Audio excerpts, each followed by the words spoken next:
This is the nation's #1 talk news and sports radio station, and we are broadcasting live from our audio-visual studios right here in Maryann Crescent, Victoria Island, Lagos. I did tell you that one of my favorites is joining us on the show today to have a conversation on electoral reforms. Yes, and I'm so glad that she was able to join us. Now, Nigeria's constitution, the 1999 constitution as amended, has been called many things: outdated, unrepresentative, even illegitimate. But one word keeps coming up: militaristic.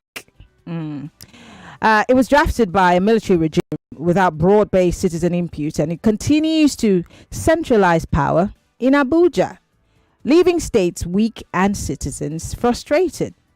Now, a growing number of elder statesmen and civil society leaders, including former Commonwealth Secretary General Chief Maryann Okon, are calling for a complete overhaul, not just more amendments as we get every other year. They're arguing that the country's problems, from rigged elections to insecurity and underdevelopment, are symptoms of a faulty final document, which is the Constitution. As they are known, have made wide-ranging recommendations, including restructuring, devolution of powers, a deep electoral reform to ensure real democracy. But what are the practical steps to achieve a truly people-led constitution? A system where the political elites are benefiting from the status quo. Joining me to unpack these issues is a good governance expert, an activist, and one of Nigeria's most consistent voices for democratic reform, Ms. Ene Obi. It's so good to join us, to have you join us this evening, ma'am. I know that you've had a busy week, but I really appreciate you for joining us on the show. Thank you for coming on the show. Oh, I think you're muted, so we can't hear you. Thank you. Thank you. Good evening, Nigerians. I'm glad to be here. Thank you so much. Let's start by looking at the Constitution. I mean, from my opening, I could see that you were nodding, so you seem to be in agreement with me. Critics like Chief Maryann Okon say Nigeria's Constitution is a military-imposed document. In your view, what are some of the undemocratic aspects of this Constitution that must be rewritten or amended? I think I was at the Patriots Conference, at least the opening day I was there. I also presented a paper on a single-day election as well, and then we're looking at constitutions from different perspectives. One thing that you can say is that for us to start a democracy, we had a working document. And these are working documents, and constitutions are working documents. They are legal documents because it means it when you choose to. If you want to overhaul it, the person who is overhauling, because you need to look at the perspectives too of saying, this document that you are talking about, was it written by a Nigerian? Has it actually been implemented? Even the constitution that we're talking about, has it been implemented in the way that it should be implemented? If you look at chapter 2 of the, Constitution, it talks about fundamental human rights. It talks about a lot of right issues and all of that. The humans that are operating it is chapter 2 justiciable, where you have people's right to life, right to dignity, and a whole of others. When you say more than 100 million Nigerians are below the poverty line, it means their right to dignity have been shredded. When people no longer cannot eat as they want, they're living in hunger. They can go for days without food. You as a man or a woman can go for days without food. What about children? And what that creates in you is that your capacity to be able to give a good life to your family, you no longer have it. You can have a lot of unemployment and a lot of issues going on. So if you want to look at it from this point, when you have other climes, if you go to the UK, you go to the US, in other climes, those who are not working, they get some allowances, which is provided by the state. And I do believe that our states, they have enough money, they are capable to provide, to have those provisions as well. But the cost of governance, is almost unforgivable, the way we run our lives. if we're able to cut costs and do the right thing, because governance is about the welfare of the people, governance is about the security of the people, governance is about the economy of the country. And so I think implementation, we need to tackle the issue of implementation before we even talk about a new document. Justice Way's report is still there, and you can give life to it. What did they say about Justice, Chief Oresanya report, the report which he gave about the cost of governance? When the Tinubu administration came, they said they were going to give life to it. They were going to do it. But you see Tinubu himself, even purchasing a vehicle like that is over ₦1 billion. He's buying his workstation is Abuja. I know all over the country he can go, but his work point is Abuja. He bought a yacht. It shows you that these people are, the political class, they are forgetting the people that they are leading, and that people are hungry. Women are dying because they cannot afford Medicare, maternal mortality and all of that. And then you come down, when you are looking at the real constitutional debacle. Yes, the Constitution states, is stated there that there should be no discrimination. And so when you go with the special seat bill, which is something we are struggling with now, that they have to alter some sections of the Constitution, to look at the House Bill 1349, to look at it, to make, have a reserved seats for women, create these special seats so that we can correct the imbalance of the leadership gap that we have with both men and women in our National Assembly and also State Assembly. You begin to wonder what we are looking at. These human beings that are the political movement to raise those things that is even most important. We need to have that allegiance, to the trust deficit. If you have I'm so sorry, Matt. We're having a distortion from your end. I think it's the connection. Let's try again and see. Just go ahead and talk again. We had a little distortion. Try again. Okay. Oh dear. Can you hear me now? Yeah. It's like there's a distortion. Are you using a headpiece, a headphone, or anything? Are you using any of that? No, I'm not. Oh wow. We're having a little distortion. I don't know if it's the network or it's the connection, but it's giving you feedback. I don't know why. Yeah. Okay. I don't know if I should change it and then link up with you on the phone. I'm using a computer. You're using a computer. I think it's the connection, the network. It's the connection. That's what's affecting the government. But if it doesn't work, I'm gonna try to call you via telephone. But let's try again. Just keep talking to me. Let me see. No, it's not working. Yeah, it's not working. I guess it's from your computer. I think it's from your computer. Because every time you open your mouth to speak, there's that interference. I don't know if you Really? I don't know if you can leave the meeting and join again. Maybe it might work, because it's showing me now that your connection is great. Okay. But I guess that it has to be something. Maybe your microphone. I don't know. Okay, let me rejoin. Yes, Matt. Thank you so much. We appreciate it. All right, Lagos, if you just joined us, we're live on Facebook.com/Nigeria Info FM. We're also live on YouTube, Nigeria Info FM. The program is Hard Fact. And we're looking at, of course, the push by the Nigerian patriots for a proper constitution amendment. But then, most importantly, they're saying do away with the 1999 constitution. Whatever happened to the Confab reports, the Justice Away's reports, all of these reports. But she, my guest, is saying, how about we start by looking at making sure that these laws in the constitution work before we decide that, okay, maybe we should change it. She's saying all of these many laws we have, which of them really work? Well, I appreciate her for joining us, even though we're having some connection issues. Hopefully now that she's back, we'll probably be able to hear her better. Fingers crossed. Hopefully the audio is better.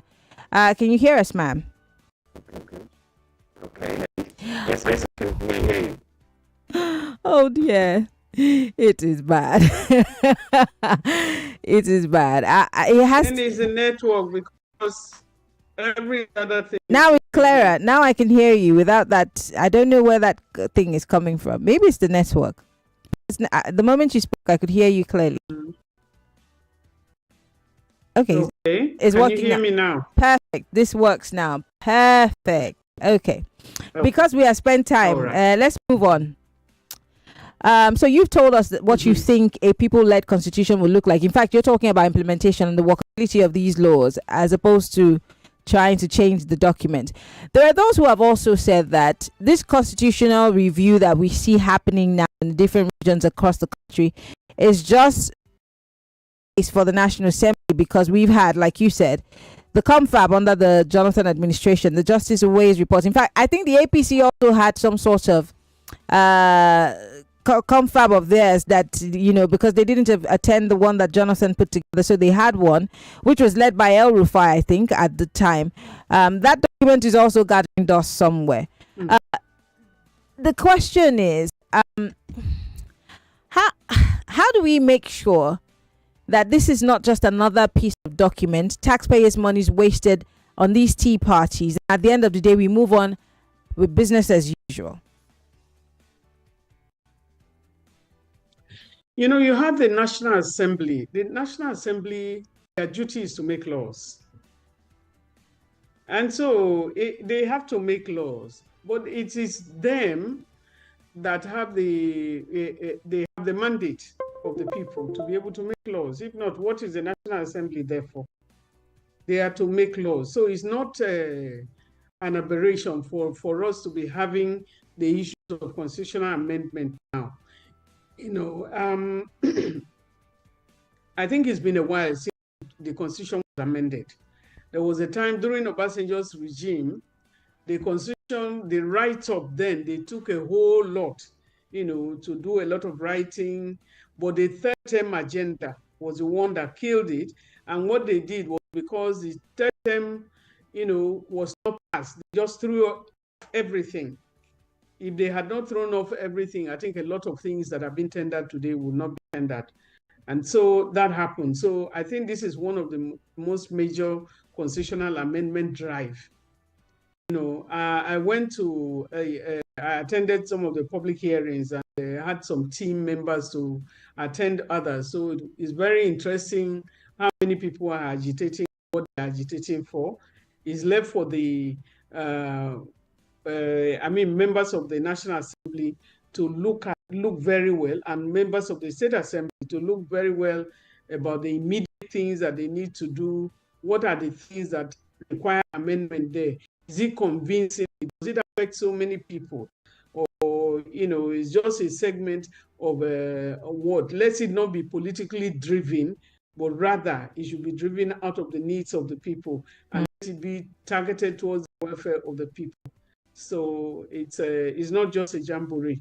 And the document, if we say we should not go on the hearings or go on you know, on the amendment, then we are not going with the line of the Constitution. Let's talk about electoral reforms, which is a big deal for me. The Patriots had pushed for deep electoral reforms. What specific constitutional provisions must be changed to guarantee credible, inclusive elections beyond just electoral laws? I mean, you and I were witnesses to what happened. Can you hear me now? Can you hear me? Can you hear me now? I can hear you now. I lost you for a bit. Oh, apologies. Yes. I want to talk about electoral reforms and what specifics are you advocating for? Because we all witnessed what happened in the 2023 presidential elections. We've seen several other elections, off-cycle elections. We even saw the local government elections in Lagos State. I don't know if you monitored it in any way. And we've seen, this is detail for all the elections that we have. What are some of the specifics that you would be pushing for as part of electoral reforms in this constitutional review? I think because of the 2023 general election, the failure or the attitude of the workers and the failure to transmit election, if not the drive for the 2023 general election was massive, especially for the presidential and National Assembly elections. So knowing that, the young people, they will say Gen Z, because of the technology that is being used in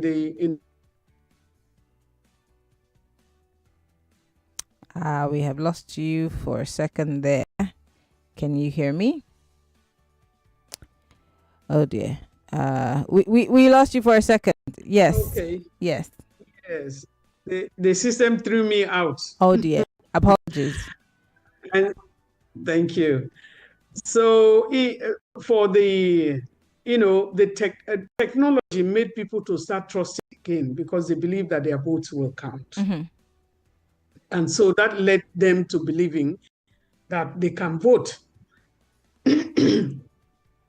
So when you look at what happened for the 2023 general election, a lot of people are looking at, where is it that we went wrong? What did we do wrong? INEC there's a lacuna there that allowed INEC to choose not to transmit at a particular time. But they told us they were going to transmit live, but knowing the power, INEC has the power to be able to change something. I don't know why INEC would have power to, or the written in the Act, the Electoral Act 2022, in terms of the usability, because you can do interpretations. It's like what the courts are saying, even when they have provided evidence, the human element, the quality of the person that is at the delivery there can choose to do what, either stand up for Nigeria or stand up for their pockets. And that's what we're having. And so towards the election, the Electoral Act, what people are clamoring for is that we have to go on a quick break. When we come back, I will take your thoughts further on it, especially the independence of INEC. Stay with us, Lagos. We'll be right back. There's only one destination to go to for your Geely vehicle service now, and that's the new representative, Kuscharis Motors. Geely has found a new home. If you've had your Geely vehicle for 3 years or more, we would like to invite you to continue the thrill with Kuscharis Motors. Book your service at Kuscharis Motors to experience a more professional after sales by certified Geely technicians. For appointment booking, call or WhatsApp 0802 772 5779. Kuscharis Motors, value for money. Start your day and have a good time. Oh, where you need to have the break time. Kivo Creamer. It's not tea, but Garita. Kivo Creamer. Kivo Creamer. Is that Alfie playing football in the rain? It's Tobichio. My goodness. When did he grow up? That's it with kids, so. It's amazing how your child grows up before your eyes. Enable their thriving development with the new NanKid 4. HMOs to support your child's development, probiotics and high-quality proteins to support age-appropriate growth. NanKid 4. Nourish your child's potential.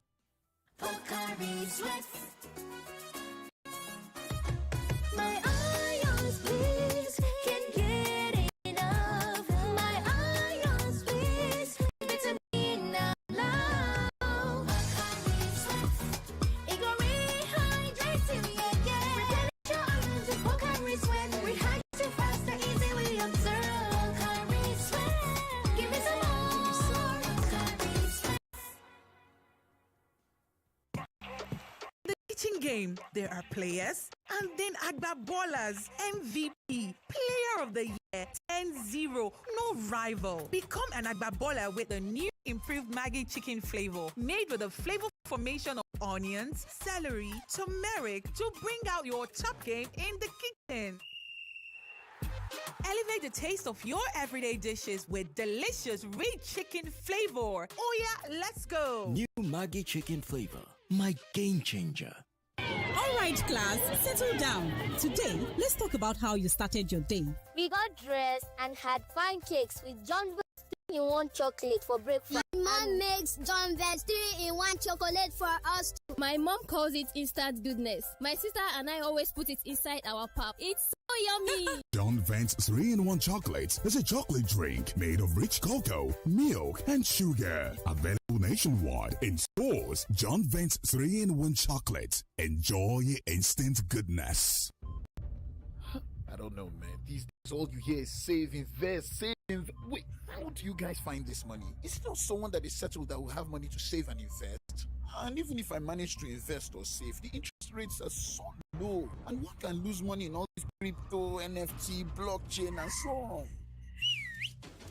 Introducing Fund 724. It's a simple solution to all your money goals. With as low as 1,000 naira or that urgent 2K in your pocket, you can start saving with Fund 724 and earn solid returns on your investment. And you can withdraw your money from your account for free. Anytime you like, just dial *724# on your mobile phone and follow the prompt. Oh, so no need to download an app or join a long queue. Dial *724# now to get started. Fund 724 is available 24/7.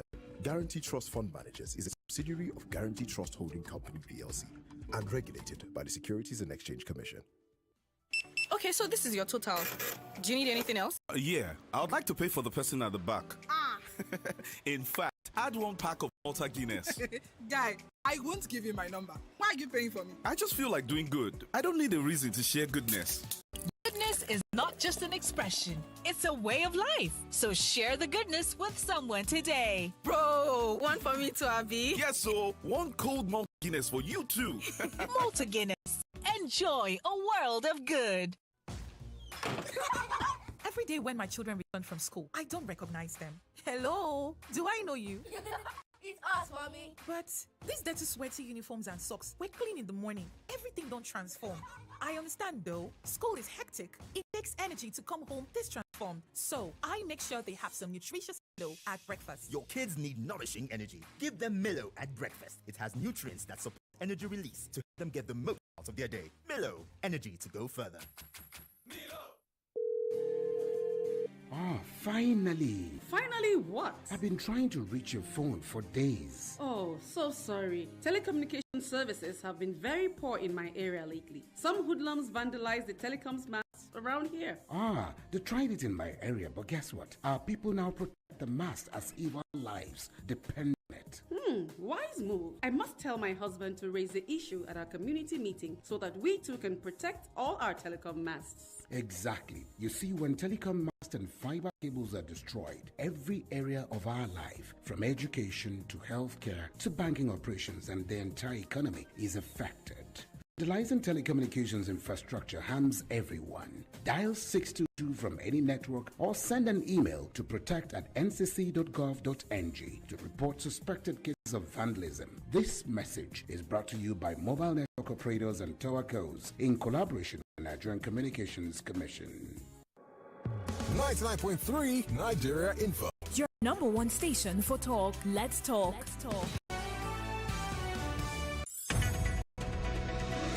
This is Hot Facts with Maryann Okon. Hot Facts.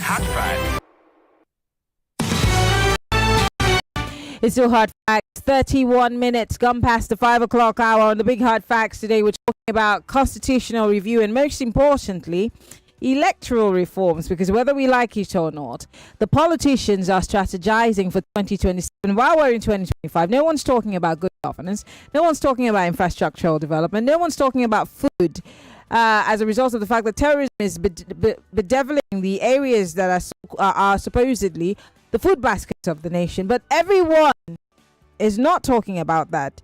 They're talking about 2027 political strategies.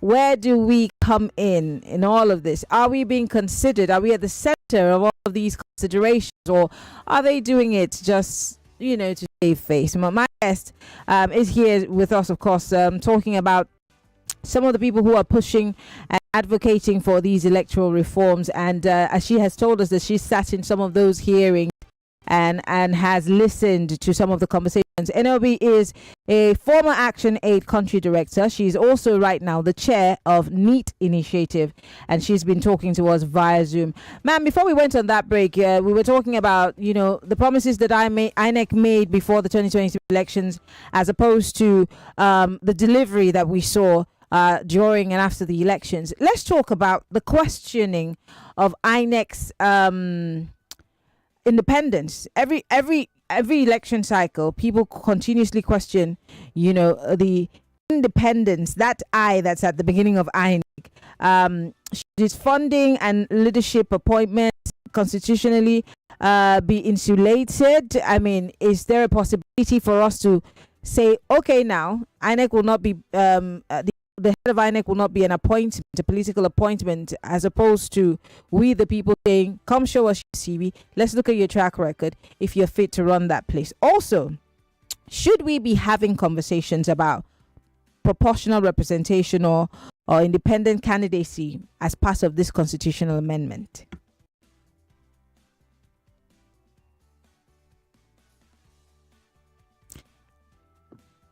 There's a lot that is going on, and from the perspectives of I agree with you completely that we're not addressing the economic issues that has bedeviled Nigerians.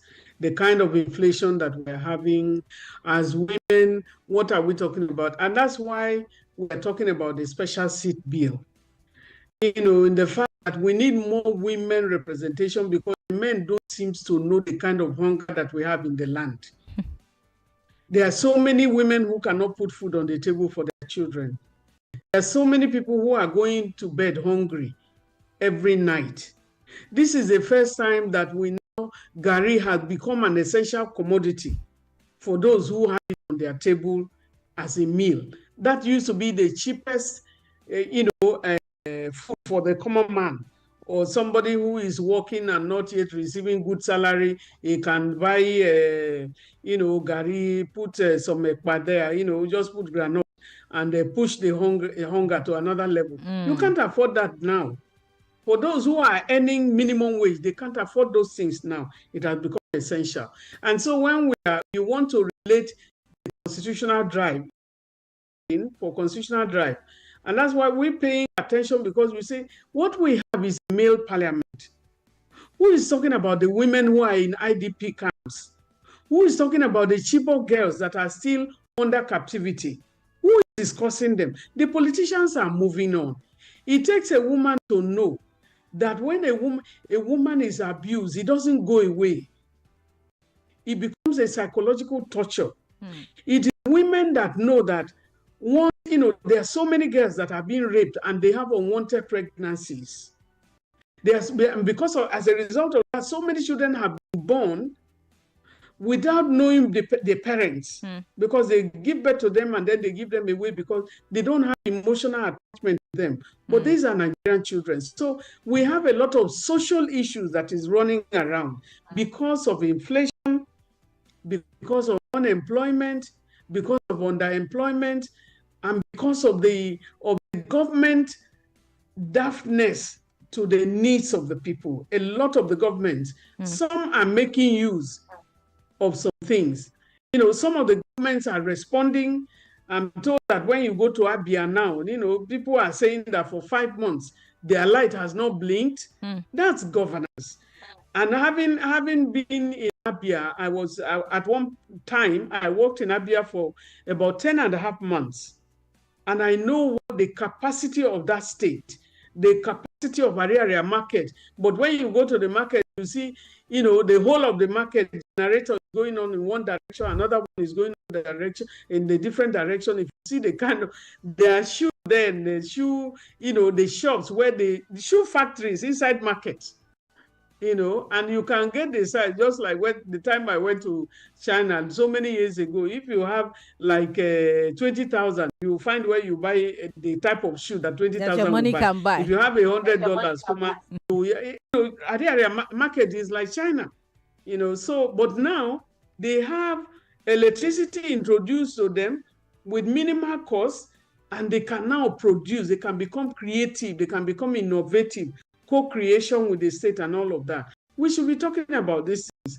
I think the reason why there is a cry, especially from the perspective of women, of the special seat bill, is that in the National Assembly, like the Senate, you have 109 persons in the Senate.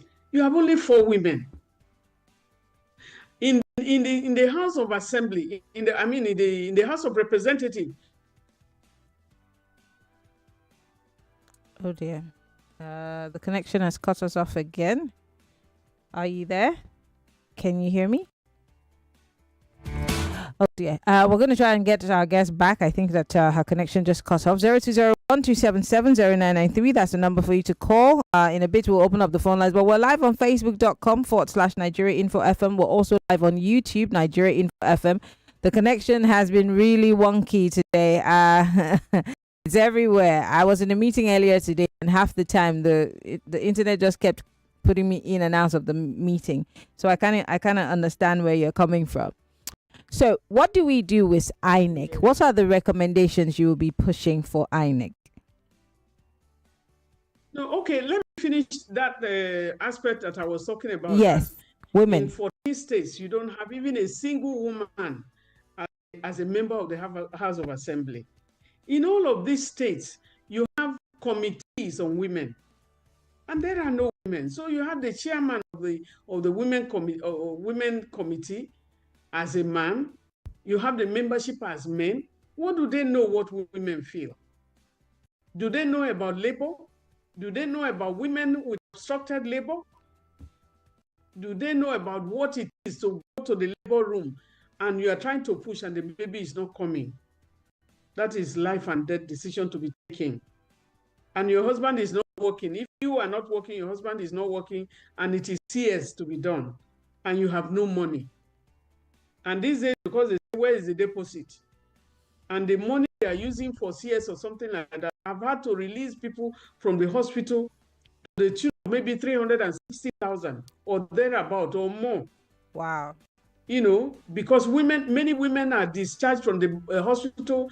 They cannot go out of the hospital because there is nobody to give them the money. Perhaps the man who is responsible for the pregnancy does not have a job. And so we're looking at all that. So the issue of independence of INEC, even if you create independence of INEC and they are not standing upright, it will still be an issue. The individual, are we behaving, our behavior, is it professional or politically motivated? We had an engagement in the last couple of weeks. We've been talking about electoral reforms and all of that. And one of my professors brought it out how they were working at that time with Professor Jega. I went to Germany. And the electoral umpire in Germany, that's the equivalent of our INEC chair, in Germany is the head of a Bureau of Statistics for Germany. And then he's also a member of a political party. And he's the umpire for the entire election. So his question is, how can you be an umpire for the commission when you are a card-carrying member of a political? Oh dear. And it's happened again. Okay, well, hoping she's back again. It's been an interesting day with this internet connection. So you said that the man said, "How can you be the head of an independent electoral commission and be a card-carrying member of a political party?" I'll let you finish that thought. And you're a card-carrying member of one of the political parties. So that was his amazement number one. And he just told him, he said, that is professional. Are we off again? No, I can hear you.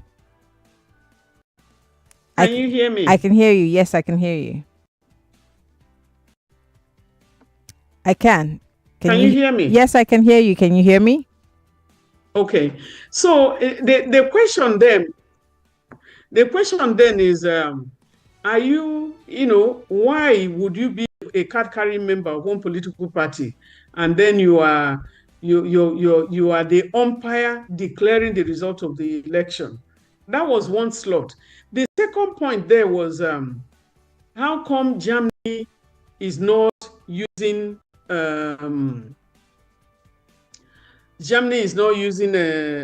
electronic transfer. It's not doing electronic voting and all of that. That from number 2, the guy answered him and said, Germans trust Germans more than the machines. That is that every German will stand upright for Germany.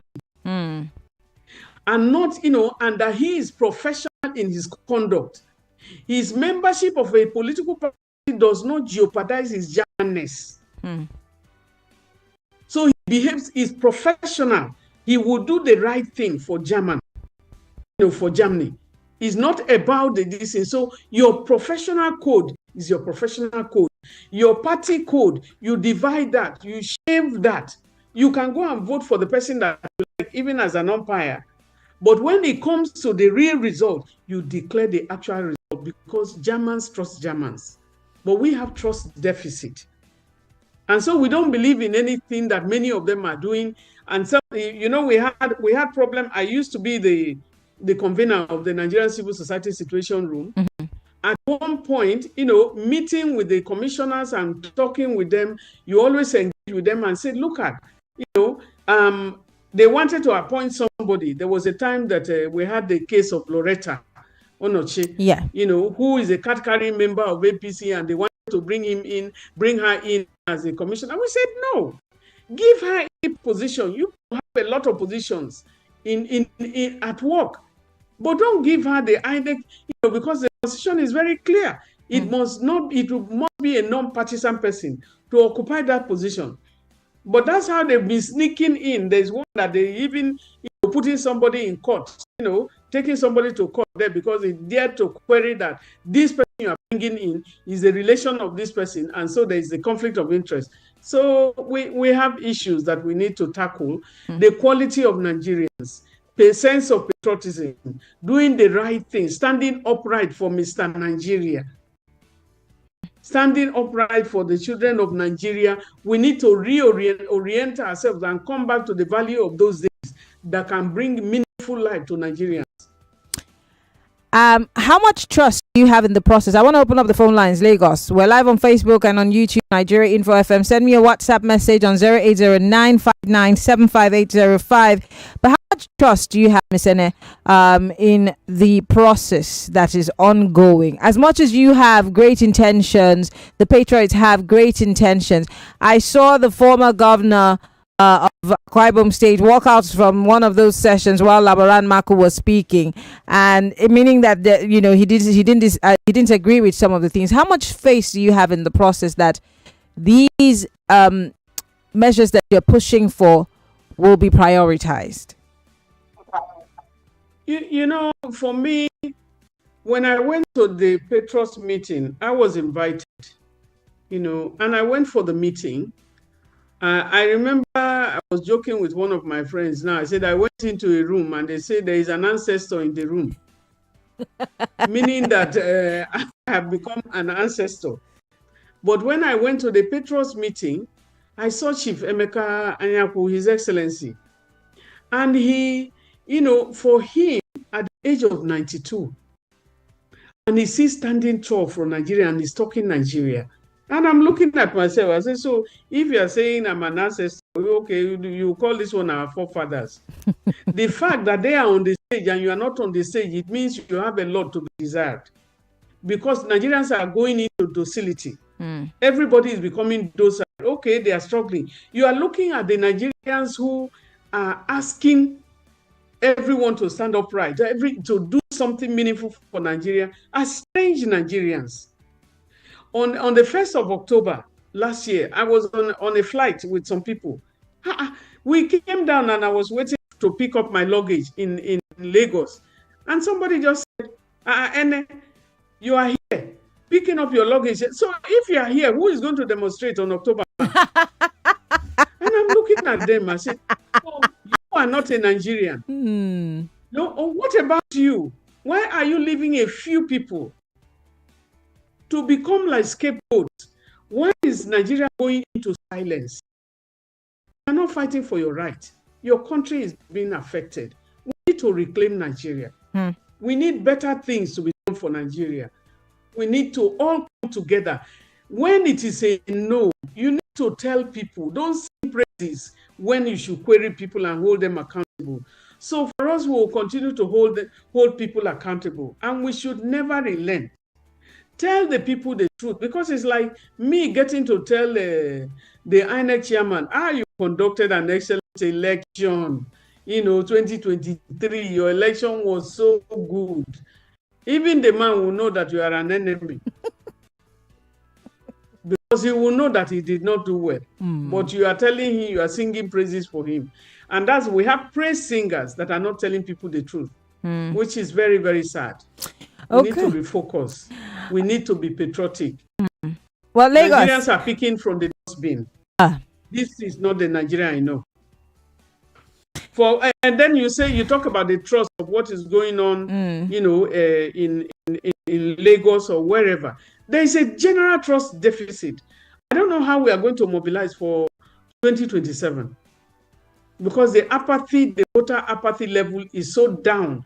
Everybody is deflated. Many of us are deflated. I can tell you that I am deflated. I know this because this is what my callers tell me every day. In fact, they get very angry when I mention the fact that they need to come out and vote, and they can't actually stop voting. I get jabs thrown at me, so I kind of understand. But maybe we'll need you, an ancestor, to be here on the radio every day with us. You become an OAP with us, so maybe you will be able to get people to join, this fight. But let me open up the phone line. I have just 4 minutes. They got 30 seconds each. Your thoughts, your comments. Go ahead and go straight to the point. Hello. Good evening. Good evening. Good evening, sir. I guess. She's a ma. Ha. It's a man, Abby. Woman, ma. Okay, ma. Good evening, ma. Please. Good evening. Thank you. Good evening, ma. Yes, sir. I want to ask you, how do we get out of this messed up that they have messed this country? This is not the usual Nigeria that I know. Look at what election this INEC has finished this country. 5 seconds. That we don't know what to do again. This is a sleepless mess that to all of us are. All right. Thank you very much for calling. She's saying, how do we get out of this? Just hold that thought. Let me take another quick question. Hello. Hello, Princess Maryann Okon. 30 seconds. My question to your guest is this. Now that we have card-carrying people as umpires, how do you think such people can be fished out? And the last question is this. We have more praise singers who are on payrolls. How do we handle such situations? Thank you. All right. Thank you, Pastor Ladipo. So 2 questions, ma'am. First one, how do we get ourselves out of this rot that we found ourselves in? And secondly, he's asking that there are some praise singers who are now on payroll. They're on social media. They pay them to sit by the radio to talk on radio stations, call radio stations. We don't have them on live streams for TV stations. They're professional actors. How do we deal with these guys? Because in one breath we want to change, but in another breath we're taking monies to do the same thing that we're supposedly frowning at. So where do we go from here? There is a lot. There is an elite capture, the political class, and that is why the quality of citizenship, it goes. We are producing what is coming out from us. All the politicians are coming from communities. The issues of value reorientation is very, very important, because our value has dropped so much that we are no longer asking for questions. People are primitively accumulating wealth from resources that should have been released for many to be better. You find a few people, those who are in the political class, who have opportunities to occupy, seats, and misusing.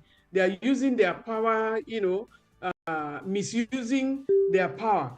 And that is, so how do we get out of the rut? The citizens, we also, when you talk of politicians, many citizens expect politicians to give them money. Those who they have voted for, they expect them, whenever they have any problem at all, they will reach to their constituency member to give them money to do the things that they ought to do on their own. And that is so where does that person get money from? Constituency money is supposed to be used for the constituency. But in many cases, that money is in the pocket because you have to share so that you can get more votes and all of that. But if we start change the narrative and change our behavior, you don't go and ask people for money because they are on a salary. If you ask them for money to give you extra money, they are going to lift that from somewhere. You need to be able to look at that. So we need to change the narrative by behaving, by not expecting when you vote somebody in, it doesn't mean that the person will give you cash. So you don't expect that cash, to come to you. And if they don't give it, they are not going to. Now you talk of the singers. These are strategies that they also established to make sure that if there is anything they can counter. Some of them are online. When you say something, you see people that 100 people that will abuse you at the same time and all of that. Nigerians are hungry. There's so many people who are unemployed. There's a tech so when they get employed to do certain things, some of them will do it. But we need to look at country first. Okay. Put our country in front of us. Let us put Nigeria first in everything, in our thinking, in our words, in our thoughts, in everything that we do. Okay. And be patriotic. I pledge to Nigeria, my country, to be faithful, loyal, and honest. We need to go back to the drawing board. And every Nigerian, and those who are qualified Nigerians that are taking the rights of, that are making use, that are using other Nigerians because of their vulnerability, they should remember God. That's as if they know God. NLB is a former ActionAid country director. She formerly was in charge of the Nigerian Situation Room, and she is the chair of NEAT Initiative. Always a pleasure to have you on the show. I will bring you. You're going to be our supporters club now to canvass for people to come back out and vote on election day. But I love you for coming on the show. Keep up the good work. God bless you, and thank you for coming on the show. Well, Lagos, I want to thank you all for being part of the conversation. That's the show today. Don't forget to follow us on Twitter, Instagram, Threads. MIMIEYO is mine. For Nigeria Info, it's Nigeria Info FM 99.3. Twitter, Instagram, Threads. Subscribe to our YouTube page. I love you, Lagos. Bye. One destination to go to for your Geely vehicle service now. And that's the new representative, Kuscharis Motors. Geely has found a new home. 99.3 Nigeria Info. We are more than just radio. Subscribe to our YouTube channel at Nigeria Info FM. Check us out on Facebook at Nigeria Info 99.3. Follow us on Twitter at Nigeria Info FM and on Instagram at Nigeria Info FM Lagos for live updates as it happens.